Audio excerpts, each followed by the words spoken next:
ಗುಣ ಇಟ್ಕೊಂಡು ಮಲ್ಗೋರೆ. ಮಲಗಿದಾಗ ಎತ್ಕೊಳ್ಳೋದು, ಎದ್ದಿದಾಗ ಭಯ ಪಟ್ಕೊಳ್ಳೋದು, ಎತ್ಕೊಳ್ಳೋದೇ ಇಲ್ಲ. ಸ್ನಾನ ಮಾಡಿಸ್ತಾ ಇರೋದನ್ನ ಹತ್ರದಿಂದ ನೋಡ್ತಾ ಇದ್ದಾಳೆ. ಹೆಂಗಿದೆಯಪ್ಪ? ಫಸ್ಟ್ ಟೈಮ್ ಮಾಡಿಸ್ತಾ ಇರೋದು, ಹೊರಟೈತೆ. ಸೊ ಅಲ್ಲಿಂದ ನಮ್ಮ ಮ್ಯಾಮು ನಿಮ್ಗೆ ಕೊಟ್ಟು ಕಳಿಸಿರೋದು ಗಿಫ್ಟ್ ಅಂತ ಕಳಿಸಿ ವಿಸಿಟ್ ಮಾಡಿದ್ರೆ ಸಾಕಿತ್ತು. ಪರವಾಗಿಲ್ಲ ಅಂತ. ಯಾವ ಥರ ಅವಳೆ ಅವ? ಯಾರ ಥರ ಅವಳೆ? ನಿನ್ನ ಥರನೇ ಅವಳೆ ಕಣಾಕು.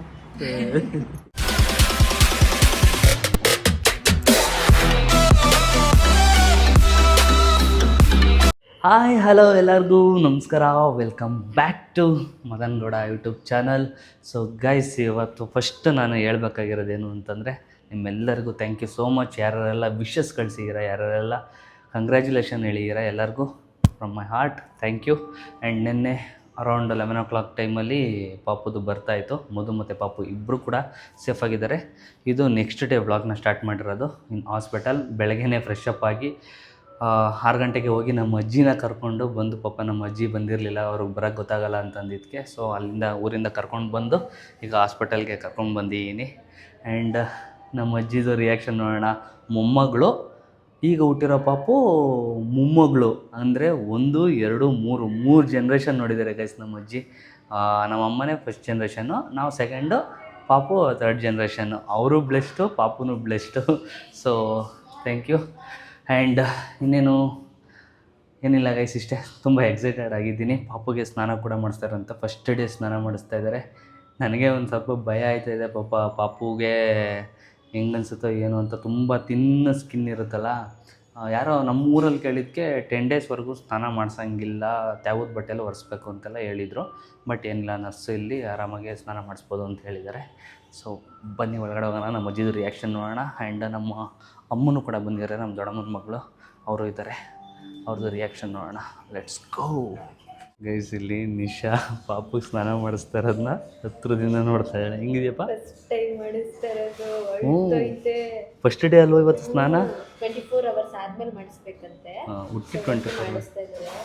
ಫುಲ್ ಕೆಂಪುಗೆ ಹೋಗೈತೆಲ್ಲ ಅಲ್ವಾ, ಸ್ಕಿನ್ನು ತುಂಬ ತೆಳುಗಿರುತ್ತೆ. ನಮಗೆ ಭಯ ಆಗುತ್ತೆ, ನಾನು ಸ್ನಾನ ಮಾಡಿಸಲ್ಲ ಅಂದ್ಕೊಂಡಿದ್ದೆ. ಈಸಿಯಾಗಿ ಮಾಡಿಸ್ತಾರೆ, ಆರಾಮಾಗಿ ಮಾಡಿಸ್ತಾರೆ ಅವರು.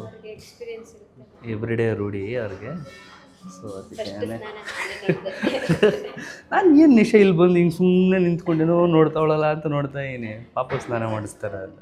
ಓಕೆ, ಅಲ್ಲಿದ್ದಾಳೆ.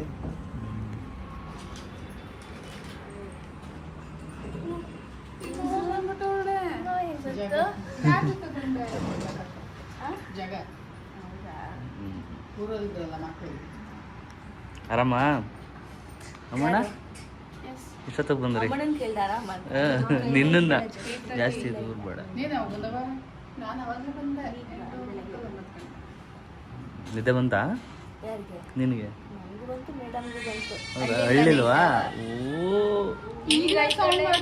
ಅಳ್ತೈತೆ ಗೈಸ್. ಚೂರು ಸೌಂಡ್ ಇಲ್ಲ. ನಾನೇ ಫೀಡ್ ಮಾಡ್ತಾ ಇದ್ದೀನಿ. ಅದು ಕುಡಿದ್ಬಿಡೋದು, ಹಂಗೆ ನಿದ್ದೆಲೆ ಕುಡಿತಾಳೆ, ಹಂಗೆ ಮಲ್ಕೊತಾಳೆ. ಹಂಗೆ ಇರಬೇಕು. ಮಗ ನೋಡ್ಬಾರವ? ಫಸ್ಟು ಮೊಮ್ಮಗಳನ್ನ ಮಾತಾಡ್ಸ್ಕೊತವ್ರೆ, ಹೆಂಗವಳೆ. ಪಾಪು ಬಟ್ಟೆನಾ? ಪಾಪುಗೆ ಇದು ಕೈಗೆ ಕಾಲಿಗೆ ಇದೆಲ್ಲ ಕೊಟ್ಬಿಡು. ಕಾಫಿ ಕುಡ್ದ? ಕಾಫಿ ನಾವೇ ತಗೊಬಂದಿರೋದು ಮನೆಯಿಂದ. ನೀನು ಕುಡಿಲಿ? ಸಕ್ಕರೆ ಹಾಕ್ಬೇಡ ಅಂದೆ. 3 ಸರಿ ನೈಟಾ? ಒಂಚೂರು ಸಕ್ಕರೆ ಹಾಕ್ಬಿಟ್ಟು ಅವನ್ನೆಲ್ಲ ಕೂದಿದ್ರು. ನೀನು ಮಲಗಿದೆ, ಎದ್ಬಿಟ್ಟು ನೋಡ್ಕೊಂಡೆ. ನಮ್ಮ ಅಜ್ಜಿ ಅಂತೂ ಇವಿ ಸ್ಟ್ರಿಕ್ಟು ಗೈಸ್. ನಾನು ಬೆಳಗ್ಗೆ ಕಾಫಿ ಮಾಡೋಕೆ ಹೋಗಿದ್ದೀನಿ, ಆ ಕಾಫಿಗೆ ಸಕ್ಕರೆ ಹಾಕ್ಬೇಡ, ಶೀತ ಆಯ್ತದೆ, ಬೆಲ್ಲ ಹಾಕು. ಮದುಗೆ ಹೇಳೋ ಯವ್ವ. ಇಲ್ಲೂ ಎಲ್ಲ ಸಪ್ಪತ್ತಾನೆ ಕೊಡ್ತಾರೆ. ಇದು ಮೈ ನೀರೆಲ್ಲ ಚಂದ ಕರಗಬೇಕು, ಹೊಟ್ಟೆ ಎಲ್ಲ. ಏನವ್ವ ಹೆಂಗದೆ? ಹಾಂ, ಯಾವ ಥರ ಅವಳೆ ಅವ? ಹಾಂ, ಯಾರ ಥರ ಅವಳೆ? ನಿನ್ನ ಥರನೇ ಅವಳೆ ಕಣಾಕು.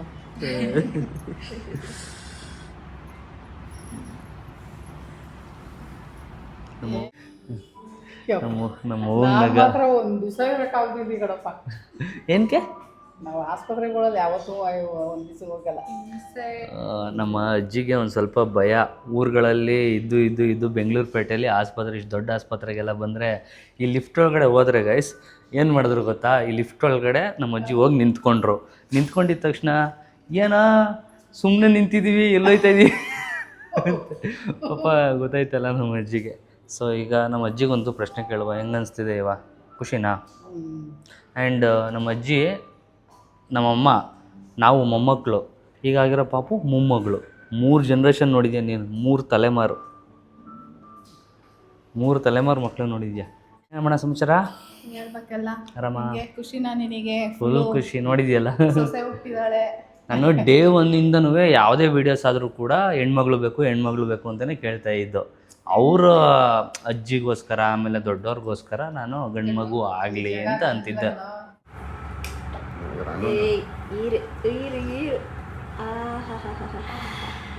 ಆಫ್ಟರ್ 9 months ಆದಮೇಲೆ ಮಧುಗೌಡ ಅವರು ಕಾಫಿ ಕುಡಿತಿದ್ದಾರೆ. ಕಾಫಿ ಕುಡಿತಾ ಇದ್ದೀನಿ. ಮದರಣ ಮಾಡಿರೋದು. ಹೌದಾ? ಬೆಲ್ಲ ಹಾಕವ್ರೆ, ಶುಗರ್ ಹಾಕಂಗಿಲ್ಲ. ಹೇಗಿದೆ? ಬರಬೇಕು ಬನ್ನಿ.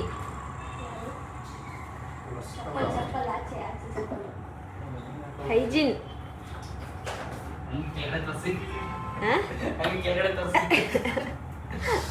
ಹೆಂಗಿದೆ? ಗೈಸ್ ಅಪ್ಪೋ 9 ತಿಂಗಳಾದ್ಮೇಲೆ ಕಾಫಿ ಕುಡಿತಾವಳೆ.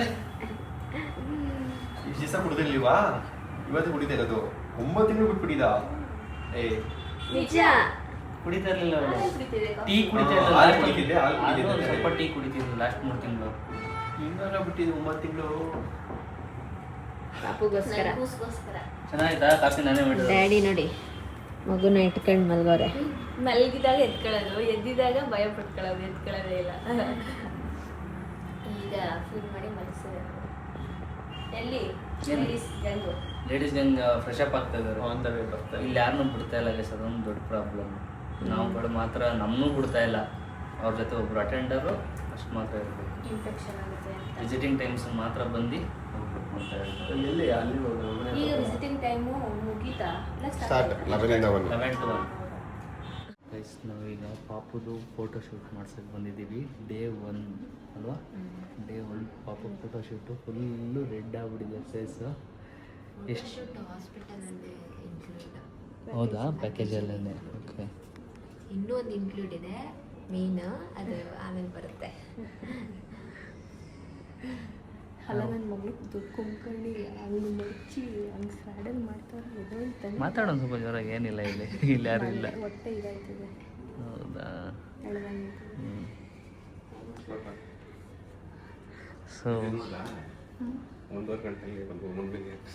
ನನ್ನ ಫೋನ ಮೊನ್ನೆ ಕೈಯಲ್ಲಿ ಹಿಡಿದಿದ್ದು ಬಿಟ್ಟಿದ್ದು ನಾನು 23rd. ಹೌದು. ಇವತ್ತು ಬೆಳಗ್ಗೆನೇ ಫೋನ್ ಅಂತ ನೋಡಿರೋದು ನಾನು. ನಮ್ಮ ಅವನ ಎಲ್ಲ ಅವರೇ ಹ್ಯಾಂಡ್ಲ್ ಮಾಡಿರೋದು ಟೋಟಲ್. ಮಾಡ್ತಾ ಇದ್ದೆ. ಫೋನೇ ನೋಡಿ. YouTube blog. ನಾನು ಸ್ಟೋರಿಗೂ ಹಾಕಿದ್ದೆ ನಿಶಾ. ನಮ್ಮ 3 ಚಾನಲ್ಲು ಮಾರ್ನಿಂಗು 8 o'clock ಇವಳು ಲೈವ್ ಆಗಿತ್ತು, ಮಧ್ಯಾಹ್ನ ನಂದು, ಈವ್ನಿಂಗ್ ನಿಮ್ಮದು. 3 ಚಾನಲಿಂದ almost 4 million views, 40 lakh. Thank you from your 1.5 hour live ಆಗಿತ್ತು. 1 million plus. Thank you for the huge support. ಕಲ್ಕಿ ಬರಲಿಲ್ಲ. ನನ್ನ ಮುದ್ದಾದ ಮಗಳು ಬಂದವಳೆ. ನೋಡಿದೆ ನನ್ನ ಕ್ಯೂಟ್ ಟ್ರಾಲ್ಸ್ ಎಲ್ಲ ತೋರಿಸ್ತಾ ಇದ್ದು ನಿಶಾ. ಏನೋ ಮಾಡಲಿ, ಅವ್ರ ಹೊಟ್ಟೆಪಾಡು ಅವ್ರು ಮಾಡ್ಕೊತಾರೆ. ಅವ್ರ ಹೊಟ್ಟೆಪಾಡು ಅವ್ರು ಮಾಡ್ತಾರೆ, ನಮ್ಮ ಹೊಟ್ಟೆಪಾಡು ನಾವು ಮಾಡುವ. ಗೈಸ್ ಈಗ ಪಾಪುಗೆ ಹಿಯರಿಂಗ್ ಟೆಸ್ಟ್ ಮಾಡ್ತೀರಾ? ಕಿವಿ ನೀಟಾಗಿ ಆಡಿಬಲ್ ಇದೆಯಾ ಅಂತ. ಇಲ್ಲ. ಇದು ನ್ಯೂಬಾರ್ನ್ ಹಿಯರಿಂಗ್ ಸ್ಕ್ರೀನಿಂಗ್ ಟೆಸ್ಟ್ ಅಂತ ನಾವು ಆಟೋ ಎಕಾಸ್ಟಿಕ್ ಎಮಿಷನ್ಸ್ ಅಂತ ಕರಿತೀವಿ. ಸೊ ಇದು ಇನ್ಸ್ಟ್ರೂಮೆಂಟಿಂದ ಒಂದು ಫ್ಯೂ ಸೌಂಡ್ ಫ್ರೀಕ್ವೆನ್ಸೀಸ್ನ ಕೊಡ್ತೀವಿ ಬೇಬಿಗೆ. ಈ ಪ್ರೋಬ್ನ ಪ್ಲೇಸ್ ಮಾಡಿಬಿಟ್ಟು ಇದರಲ್ಲೇನು ನೋವೇನೂ ಆಗಲ್ಲ. ಇದು ಪೇನ್ಲೆಸ್, ಯಾಕಂದರೆ ಇದೇನು ನೀಡಲ್ಲೇನೂ ಅಲ್ಲ. ಜಸ್ಟ್ ಇಯರ್ ಕೆನಾಲ್ ಒಳಗಡೆ ಈ ಪ್ರೋಬ್ ಪ್ಲೇಸ್ ಮಾಡಿ ರಿಯಾಕ್ಟ್ ಮಾಡ್ಬೇಕಾ ಅವಳು? ಇಲ್ಲ, ಬೇಬಿ ರಿಯಾಕ್ಟ್ ಮಾಡ್ಬೇಕಂತೇನಿಲ್ಲ. ಇದು ಇನ್ಸ್ಟ್ರೂಮೆಂಟಲ್ಲೇ ರೆಸ್ಪಾನ್ಸ್ ಇದೆಯಾ ಇಲ್ವಾ ಅಂತ ಗೊತ್ತಾಗುತ್ತೆ. ಇದು ಬಂದ್ಬಿಟ್ಟು ಆಬ್ಜೆಕ್ಟಿವ್ ಟೆಸ್ಟ್, ಅಂದರೆ ಇನ್ಸ್ಟ್ರೂಮೆಂಟಲ್ಲೇ ಗೊತ್ತಾಗುತ್ತೆ. ಸೊ ಬೇಬಿ ಕೂಡ ರಿಯಾಕ್ಟ್ ಮಾಡ್ಬೋದು.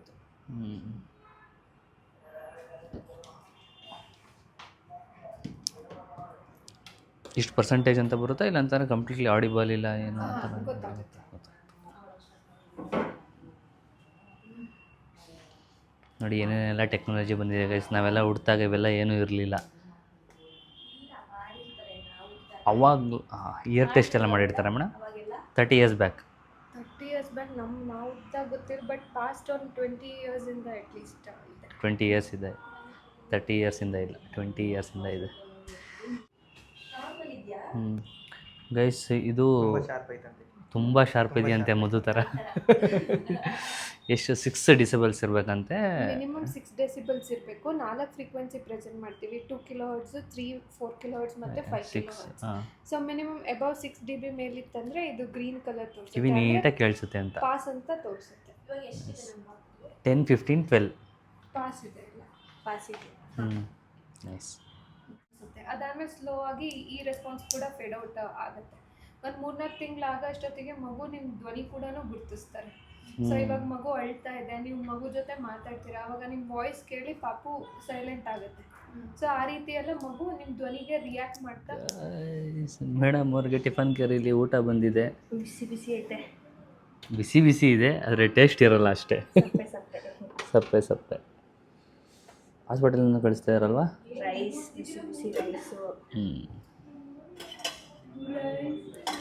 ಅದೇನೋ ಇದು ಸೊಪ್ಪು ಸಾಂಬಾರು. ಸೊಪ್ಪು ಗಮ್ಮಂತೈತೆ. ಇಷ್ಟೆಲ್ಲ ತಿನ್ನಬೇಕು ಅಂತ ಕಳಿಸೋದು ಮಧು, ನೀನು ತಿನ್ನಬೇಕು. ತಿಂತೀನಿ ಈಗ. ಪಲ್ಯ ಚೆನ್ನಾಗಿದೆ. 9 ತಿಂಗಳು ರುಚಿ ರುಚಿಯಾಗಿ ಬಾಡಿಗೆ ಬಿದ್ದು ಈಗ ನನಗೆ ಅದೇನ, ನನಗೇನು ನಿನ್ನೆ ಬೆಳಗ್ಗೆ ಏನು ಸಪ್ಪೆ ಶಾವಿಗೆ ಕೊಟ್ಟಿದ್ರು, ತಿಂದೆ. ಅಷ್ಟೇನು ತಿನ್ನಲಿಲ್ಲ. ಆಮೇಲೆ ನೆನೆ ಉಪ್ಪಿಟ್ಟು, ಸಪ್ಪೆ ಉಪ್ಪಿಟ್ಟು. ನಿನ್ನೆ ನಿನಗೆ ಏನೋ ಒಂದು ಕೊಟ್ಟರೆ ಸಾಕಾಗಿತ್ತು, ತಿಂದೆ. ಇನ್ಮೇಲೆ ಇರೋದು ಅದು ಪವರ್ ಇತ್ತಲ್ಲ ಇಂಜೆಕ್ಷನ್ದು, ಮಲ್ಕೊಂಡ್ರೆ ಸಾಕು ಅನ್ನಂಗೆ ಆಗ್ಬಿಟ್ಟಿತ್ತು ನನಗೆ. ಅದಕ್ಕೆ ಕುಡಿ ಹಾಕ್ಬಿಡ್ತೀನಿ. ವಾವ್ ಸುಮ್ಮನೆ ಗೈಸ್, ಲಿಟ್ರಲಿ ಸುಮ್ಮನೆ ಹೇಳೋದಲ್ಲ. ಪಾಪ ನಿಶಾ ತುಂಬ ಚೆನ್ನಾಗಿ ಕೇರ್ ಮಾಡ್ತಾ ಇದ್ದಾಳೆ. ನರ್ಸ್ ಆಗ್ಬೋದು ನಿಶಾ. ನರ್ಸ್ ನೋಡಿ, ಏನು ಓದಬೇಕು ನರ್ಸ್ಗೆ? BBM ಅಲ್ವೇನೋ. MBA ತಗೊಂಡು ಏನಾದರೂ ಮಾಡ್ಬೋದು. ಅದನ್ನ ಮಾಡಿದ್ರೆ ನರ್ಸ್ ಕೆಲಸ ಸಿಗುತ್ತೆ. ಸ್ವಲ್ಪ ನೋಡಿ, ನಮ್ಮ ಬಬ್ಲಿ ಸ್ವಾತಿ ಅವ್ರನ್ನ ಮಾತಾಡ್ಸೋಣ ಗೈಸ್. ಹೆಂಗೆ ಅನಿಸ್ತಿದೆ?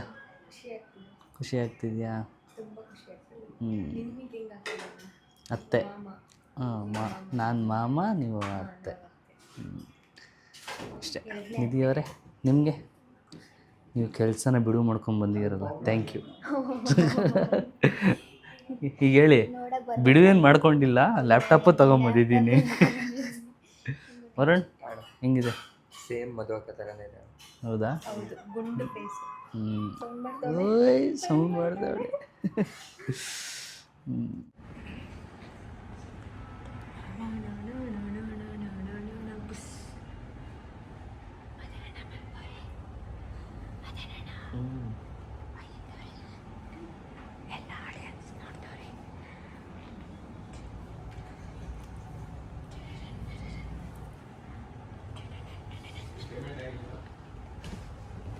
ಅದೇನಣ್ಣ, ಏನಾದ್ರು ತಿನ್ನಕ್ಕೆ ಕರ್ಕೋಗೋಣ.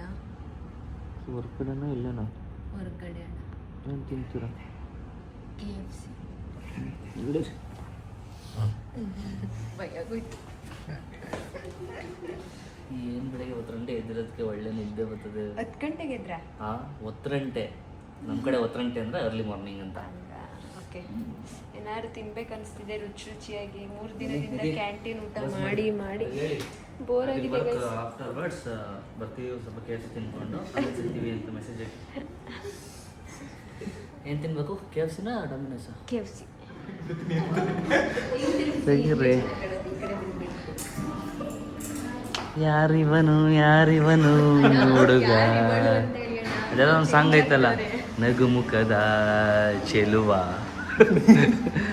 ಎಸ್ ಕಣ್ಣಿಗೆ ಕಾಜಲ್ ಹಾಕೊಂಡು ವಿನೋದು ಆ ಥರ ಕಾಣಿಸ್ತಾ ಇದ್ದಾರೆ. ಇಲ್ಲಪ್ಪ,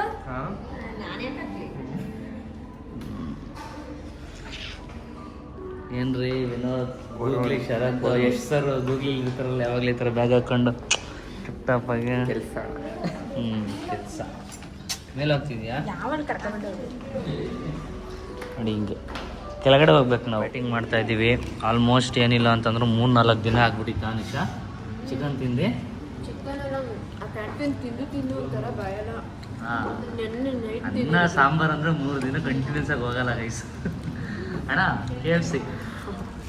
ಸೊ ವಿನೋದ್ ಅವ್ರದ್ದು ಬರ್ಗರ್ ಅಂತೆ ಗೈಸ್. ಇದು ಟೇಸ್ಟ್ ಮಾಡಿ ಅಣ್ಣ, ಚೆನ್ನಾಗಿರುತ್ತೆ ಅಂತಂದಿದ್ದಾರೆ. ನೋಡ್ತೀನಿ, ಟೇಸ್ಟ್ ಮಾಡ್ಬಿಟ್ಟು ಹೇಳ್ತೀನಿ. ಏನಪ್ಪ, ಫಸ್ಟು ನಮ್ಮ ಇದರಲ್ಲಿ ನಮ್ಮ ಏರಿಯಾಗಳಲ್ಲಿ ಆವಾಡ್ಸೋರು ಬರೋರು ಹಂಗೆ ಇರೋದು, ಸೇಮ್ ಟು ಸೇಮ್ ಹಂಗೆ ಇರೋದು. ಇಲ್ಲಿ ಅವರೇ ಹಾಕಿರೋದು, ನಾನು ಚೆನ್ನಾಗಿ ಕಾಣುತ್ತೆ ಬನ್ನಿ ಅಂತ ಹಾಕೋದು. ಸೊ ನಮ್ಮ ಮಧ್ಯ ಒಬ್ಬರು ವೆಜ್ಜವ್ರು ಇದ್ದಾರೆ. ವೆಜ್ಜಾ? ಗ್ರೀನ್. ಓಕೆ ಸತ್ಯ ಹ್ಯಾವ್. ಮೇಡಮ್ ಅವರೇ, ನೀವು ಜಾಸ್ತಿ ತಿನ್ನಬೇಕು, ಇಲ್ಲ ಕಂಪ್ಲೇಂಟ್ ಮಾಡ್ತೀವಿ. ನೀವು ಅಮ್ಮಂಗೆ ಫೋನ್ ಮಾಡಿ ಬ್ಯಾಟಿಂಗ್ ಮಾಡ್ಕೊಂಡು ಹೋಗುವ. ನಿಖಿಲ್ ಅವ್ರಿಗೆ ಸಬ್ಬೇಲಿ ಏನೋ ತೊಗೋಬೇಕು ಗೈಸ್. ಇದು ತೊಗೊಬರ್ತೀವಿ ಅಂತಂದರೆ, ಇಲ್ಲ ಡಯಟು ನಮ್ಗೆ ಏನಾರು ಒಂದು ರೋಲ್ ತೊಗೊಬನ್ನಿ ಅಂತಂದರು. ಆಯಿತಾ, ಹಂಗೆ ಒಂದು ರೋಲ್ ತೊಗೊಂಡು ಮದುವೆ ಅಲ್ಲೇ ಊಟ ಕೊಟ್ಟಿರ್ತಾರೆ ಅಷ್ಟೇ. ನೋಡುವ ಯಾವಾಗ ಡಿಸ್ಚಾರ್ಜ್ ಮಾಡ್ತಾರೆ ತಗೊಂಡು ಹೊರಡೋದು. ನಾನು ನಿಮ್ಗೆ ಕೊಟ್ಟು ಕಳಿಸಿದೆ ಗಿಫ್ಟ್ ಅಂತ ಕಳಿಸಿ. ವಿಸಿಟ್ ಮಾಡಿದರೆ ಸಾಕಿತ್ತು. ಪರವಾಗಿಲ್ಲ ಅಂತ ಬಳಿ. Thank you sir. ಇದೆಲ್ಲ ಎಂತಕ್ಕೆ ಮೇಡಮ್? ಪಾಪ ಅವರು ಈಚೆ ಕಡೆ ವೆಯ್ಟ್ ಮಾಡ್ತಾಯಿದ್ರು. 15 ಮಿನಿಟ್ಸಿಂದ ಯಾರೂ ಒಳಗಡೆ ಬಿಡಲೇ ಇಲ್ಲ ನನಗೆ. ತುಂಬ ಜನ ಬರ್ತಾ ಇದ್ದಾರಲ್ಲ, ಅವ್ರ ಪ್ರಾಬ್ಲಮ್ ಆಗುತ್ತೆ ಅಂತ. ಹೌದಾ? ಅಂದರೆ ವಿಸಿಟಿಂಗ್ ಟೈಮಲ್ಲಿ ಬಿಡ್ತಾರೆ. Okay ma'am, thank you. Thank you. Thank you sir. Thank you guys. ಈಗ ಪಾಪ ಅವರು ಬೇಡವಾಗಿತ್ತು ಆದರೂ ತಂದಿದ್ದಾರೆ. ವಿನೋದ್ ನೋಡಿ ಇದೇನು ಹಿಂಗೆ ಬಿಸ್ತಾ ಇದ್ರಿ? ಕ್ಯೂರಿಯಾಸಿಟಿ ತಡೆಯೋಕ್ಕಾಯ್ತಾ ಇಲ್ಲ ಅವ್ರಿಗೆ. ಕ್ರೋಮದಿಂದ ಏನೋ ತಂದಿದ್ದಾರೆ, ಅದೇನದು? ಇದೆಲ್ಲ ಬೇಡವಾಗಿತ್ತು, ಬಂದು ಜಸ್ಟ್ ಮಾತಾಡ್ಸ್ಕೊಂಡಿದ್ರು ಸಾಕಿತ್ತು. ಬಟ್ ಇನ್ನು ಯಾರು ಬರ್ಬಿಡಿ ಗೈಸ್, ಯಾಕೆಂದ್ರೆ ಇರಲ್ಲ, ನಾವಿರಲ್ಲ. ಹೊರಟು. ಸೊ ಸುಮ್ಮನೆ ಬಂದು ನೀವು ನಿಮಗೂ ಟೈಮ್ ವೇಸ್ಟು, ಅಲ್ಲಿಂದ ಎಲ್ಲೆಲ್ಲಿಂದನೋ ಬಂದಿರ್ತೀರಾ, ಮತ್ತೆ ಹಾಸ್ಪಿಟಲ್ ಅವ್ರಿಗೂ ಡಿಸ್ಟರ್ಬ್ ಓ ಕೂಂಬು ಮಿಷಿನ್ಗೆ ಏನು ಕುಮು ಮರು ಏನಿದೆ ಹಾಗೆ ಹ್ಯಾಂಡ್ಮೇಡ್ದೇನೋ ಇದಿದೆ. ಅವರ ಕೈಯಾರೆ ಬರ್ದಿರೋದು. ಲಿಟಿಲ್ ಸಮಥಿಂಗ್ ಫಾರ್ ಅಮ್ಮ, congratulation on the arrival of your little baby. ಈ ಥರ ಸುಮಾರು ಬರ್ದಿದ್ದಾರೆ. So much. ಒಂದು ಇದು ಅಮ್ಮಂಗೆ ತೋರಿಸ್ತಾ ಇಲ್ಲ, ಎಲ್ಲ ಅವರ ಕಂಡೀಷನಲ್ಲಿ ಇಲ್ವಲ್ಲ ಮೇಡಮ್. ಸರ್ ಏನು ಸರ್ ಇದು? ಹಾಂ, ರೂಮ್ ಹೀಟರ್. ಪಾಪುಗೆ ಬೆಚ್ಚಿಗಿರ್ಬೇಕು ಅಂತವು. ಪಾಪ ಸಡನ್ನಾಗಿ ಬಂದರು, ಅಲ್ಲಿ ವೆಯ್ಟ್ ಮಾಡ್ತಾಯಿದ್ರು, ಪಟ್ ಅಂತ ಕೊಟ್ಬಿಟ್ಟು ಅವ್ರು ಏನು ಫೋಟೋ ಗೀಟೋ ಏನು ಎಕ್ಸ್ಪೆಕ್ಟೇಷನ್ ಇಲ್ಲ. ಪಾಪ ಹಂಗೆ ಇದು ಮಾಡ್ಕೊಂಡು.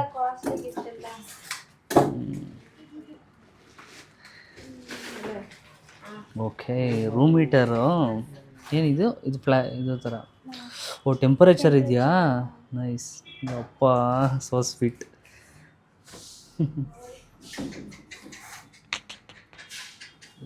Thank you. ಆ್ಯಂಡ್ ದಯವಿಟ್ಟು ಇನ್ಮೇಲೆ ಯಾರೂ ಬರೋಕ್ಕೆ ಹೋಗ್ಬೇಡಿ, ಬಿಕಾಸ್ ನಾವೇ ಹಾಸ್ಪಿಟಲ್ನಿಂದ ಹೋಗ್ತಾ ಇದ್ದೀವಿ, ಮನೆಗೆ ಹೋಗ್ತಾ ಇದ್ದೀವಿ ನಾವು. ಸೊ ಇಷ್ಟೇ guys. Thank you for your all support, love ಎಲ್ಲ. ಓಕೆ ಗೈಸ್, ಈ ವ್ಲಾಗ್ನ ಇಲ್ಲಿಗೆ ಎಂಡ್ ಮಾಡ್ತಾಯಿದ್ದೀನಿ. ವ್ಲಾಗ್ ಇಷ್ಟ ಆಗಿದೆ ಅಂತ ಅಂದ್ಕೊತೀನಿ. ಎಂಡ್ ಮಾಡೋಕ್ಕಿಂತ ಮುಂಚೆ ಒಂದು ವಿಷಯ ಹೇಳಬೇಕು ಅಂತ ಅಂದ್ಕೊಂಡೆ ಗೈಸ್. ತುಂಬ ಜನ ತುಂಬ ಥರ ಏನೋ ಟ್ರೋಲ್ ಮಾಡ್ತಾಯಿದ್ದೀರಾ, ಏನಂತ ಸ್ಕೂಲು ಕಾಲೇಜ್ಗಳಿಗೆಲ್ಲ ರಜಾ, ಆಮೇಲೆ ಕಲ್ಕಿ ತಂಗಿ ಬಂದಳು, ಹಂಗೆ ಹಿಂಗೆ ಅಂತೆಲ್ಲ. ನಮಗೆ ಮಾಡಿ ಗೈಸ್, ನಾವು ಈ ಫೀಲ್ಡಲ್ಲಿದ್ದೀವಿ, ಈ ಪ್ರೊಫೆಷನಲ್ಲಿದ್ದೀವಿ, ನಾವು ಅದನ್ನು ಡೈಜೆಸ್ಟ್ ಮಾಡ್ಕೊತೀವಿ. ಈಗ ಪ್ರಪಂಚಕ್ಕೆ ಕಾಲಿಡ್ತಾ ಇರೋ ಇಷ್ಟೊಂದು ಏಟೆಡ್ ಸ್ಪ್ರೆಡ್ ಮಾಡ್ತಾ ಇರಲ್ವಾ, ಭಗವಂತ ಅನ್ನೋನೊಬ್ಬ ಅವನೇ ನೋಡ್ತಾನೆ ಗೈಸ್. ಕಾಲಾಯ ತಸ್ಮೈ ನಮಃ. ಆ್ಯಂಡ್ ಯಾರೆಲ್ಲ ಟ್ರೋಲ್ ಮಾಡಿದ್ದೀರಾ, ಯಾರೆಲ್ಲ ತುಂಬ ನೆಗೆಟಿವ್ ಸ್ಪ್ರೆಡ್ ಮಾಡ್ತಾಯಿರಾ, ಏಟೆಡ್ ಸ್ಪ್ರೆಡ್ ಮಾಡ್ತಾಯಿರಾ, ಒಂದು ನಿಮಿಷ ಕೂತ್ಕೊಂಡು ಯೋಚನೆ ಮಾಡಿ. ನಮ್ಮ ಮನೇಲಿ ಈ ಥರ ಒಂದು ಮಗು ಆಗಿರುತ್ತೆ, ಇನ್ನೊಬ್ಬರು ಆ ಮಗು ಬಗ್ಗೆ ಆ ಥರ ಮಾತಾಡ್ತಾ ಇದ್ದಾರೆ ಅಂತಂದರೆ ನಿಮ್ಗೆ ಯಾವ ಥರ ಅನಿಸುತ್ತೆ ಆ್ಯಂಡ್ ನಿಮ್ಮ ಮನಸ್ಥಿತಿ ಯಾವ ಥರ ಇರುತ್ತೆ ಅಂತ. ಬೇಜಾರು ಹಾಗೇ ಆಗುತ್ತೆ ಯಾರಿಗೆ ಆದ್ರೂ ಕೂಡ. ಬಟ್ ಫೈನ್, ನಾವು ಈ ಫೀಲ್ಡಲ್ಲಿದ್ದೀವಿ, ನಾವು ಅರ್ಗಿಸ್ಕೋತೀವಿ. Because Madhu very strong. ಈಗ ಇದೆಲ್ಲ ಇಷ್ಟೆಲ್ಲ ಆಯ್ತೈತೆ ಅಂತಂದ್ರೂ ಕೂಡ ಅವಳು ಕಾಮಾಗಿ ಎಲ್ಲನೂ ಕೂಡ ಹ್ಯಾಂಡ್ಲ್ ಮಾಡ್ತಾಯಿದ್ದಾಳೆ. She is not worried about. So ಅವಳು ಹೇಳೋದಷ್ಟೇ, ನನಗೆ ಜೆನ್ಯೂನ್ ಆಡಿಯನ್ಸ್ ಇದ್ದಾರೆ. ಆ್ಯಂಡ್ ಇನ್ನೊಂದೇನು ಅಂದರೆ ಗೈಸ್, ತುಂಬ ಜನ ಟ್ರೋಲ್ ಮಾಡಿದ್ದೀರಾ, ಎಷ್ಟೊಂದು ಜನ ಟ್ರೋಲ್ ಮಾಡ್ತಾಯಿದ್ದೀರಾ. ಸೊ ನೀವು ಎಷ್ಟು ಟ್ರೋಲ್ ಮಾಡ್ತೀರಾ ಅಷ್ಟು ವ್ಯೂಸು ನಮಗೆ ಜಾಸ್ತಿ ಆಯ್ತಾ ಇರುತ್ತೆ. ಅದು ನಡೆಯೋದೇನೇ ಹಂಗೆ. ಯೂಟ್ಯೂಬೇ ಬೇರೆ ಪ್ಲ್ಯಾಟ್ಫಾರ್ಮು, ಇನ್ಸ್ಟಾಗ್ರಾಮೇ ಬೇರೆ ಪ್ಲ್ಯಾಟ್ಫಾರ್ಮು. ಯೂಟ್ಯೂಬಲ್ಲಿ 0 ಸಬ್ಸ್ಕ್ರೈಬರಿಂದ 1 ಮಿಲಿಯನ್ ಆಗಿರ್ಬೋದು, ಈಗ ಮದುಗೆ 2 ಮಿಲಿಯನ್ ಆಗ್ಬೋದು. ಬಟ್ 0ಇಂದ 1 ಮಿಲಿಯನ್ ಆಗೋವರೆಗೂ ಕೂಡ ಜೆನ್ಯೂನ್ ಆಡಿಯನ್ಸು, ಟ್ರೂ ಆಡಿಯನ್ಸು, ನಮ್ಮ ಫ್ಯಾಮಿಲಿನ ಇಷ್ಟಪಡೋರಿದ್ರೆ ಮಾತ್ರ ಆ ಥರ ವ್ಲಾಗ್ಸ್ಗೆ ಆ ಥರ ವ್ಯೂಸ್ ಬಂದು ಆ ಥರ ನಮ್ಮ ಫ್ಯಾಮಿಲಿನ ಇಷ್ಟಪಡೋದು. ಬಟ್ ಇಲ್ಲ ಅಂತ ಅಂದಾಗಿದ್ರೆ ಸುಮ್ಮನೆ ಏನೇನೋ ಮಾಡ್ಕೊಂಡು ಏನೇನೋ ಇದು ಮಾಡ್ಕೊಂಡು ಈ ಫೀಲ್ಡಲ್ಲಿ ಯಾರೂ ಕೂಡ ಸಸ್ಟೈನ್ ಆಗೋಕ್ಕಾಗಲ್ಲ. ಜೆನ್ಯೂನ್ ಆಡಿಯನ್ಸ್ ಇದ್ದರೆ ಮಾತ್ರ ಒಂದು ಒಳ್ಳೆ ಕ್ರಿಯೇಟರು ಸಸ್ಟೈನ್ ಆಗೋಕ್ಕಷ್ಟೇ ಸಾಧ್ಯ. ಅದನ್ನು ನೀವು ತಿಳ್ಕೊಳ್ಳಿ, ಮಾಡಿ. ಒಳ್ಳೆಯದಾಗಲಿ. ಭಗವಂತ ನಾನೊಬ್ಬ ಇದ್ದಾನೆ, ನೋಡ್ತಾ ಇರ್ತಾನೆ. ಕಾಲಾಯ ತಸ್ಮಹೇ ನಮಃ. ಇಷ್ಟೇ ಹೇಳೋದು. ಈ ವ್ಲಾಗ್ ಇಷ್ಟ ಆಗಿದ್ದರೆ like, share, comment. Madan Gowda YouTube channel, Madhu Gowda YouTube channel, ಅದು Nikhil Nisha vlogs. Love you all. Bye.